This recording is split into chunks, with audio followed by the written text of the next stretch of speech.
साल था 1904। मैकेंडर नामक एक ब्रिटिश ज्योग्राफर ने इसी साल एक पेपर पब्लिश किया जिसमें उन्होंने बताया कि eastern Europe, central Asia and Russia के कुछ हिस्सों को मिलाकर बनने वाले एक बड़े भूभाग को हम हर्टलैंड कहेंगे। उनका मानना था कि जिस भी देश का इस हिस्से पर प्रभाव होगा वह पूरी दुनिया को कंट्रोल कर सकता है। इसके पीछे 3 बड़े कारण थे। पहला, उस समय ज्यादातर कॉलोनाइजर्स समुद्र के रास्ते दूसरे देश को अपने नियंत्रण में लेते थे, लेकिन ये पूरा रीजन लैंडलॉक था। इसकी ज्योग्राफिकल पोजीशन काफी टफ थी, जिससे इसे जीतना या काबू में लेना बेहद मुश्किल था। यह इलाका रिसोर्सेज से भरपूर था, चाहे वो मिनरल्स हो या बाकी नेचुरल रिसोर्सेज हो। थर्ड, उस दौर तक रेलवे दुनिया में एक बड़ा बदलाव ला चुका था। मैकेंडर का मानना था कि इस इलाके में अगर एक मजबूत रेल नेटवर्क बना दिया जाए तो संसाधनों और सेना को समुद्री रास्तों के बजाय जमीन के रास्ते बहुत तेजी से एक जगह से दूसरी जगह भेजा जा सकता है। यानी मैकेंडर ने अपनी थ्योरी में सी पावर के बजाय लैंड पावर को ज्यादा अहमियत दी और इस लैंडमास को नाम दिया हर्टलैंड। बाद में इस थ्योरी में कुछ और क्षेत्र भी शामिल किए गए, लेकिन समय के साथ इसी थ्योरी का क्रिटिसिज्म भी शुरू हो गया और जिस थ्योरी ने मैकेंडर के इस थ्योरी को लगभग इररिलेवेंट बना दिया वो थी निकोलस स्पाइकमैन की रिमलैंड थ्योरी,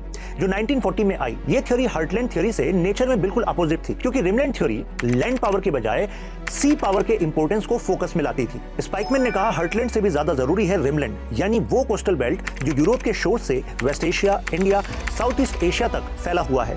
जिसका कंट्रोल रिमलैंड पर होगा वो दुनिया पर राज करेगा। इसके पीछे एक सबसे बड़ा रीजन था कि फ्यूचर वॉरफेयर का नेचर।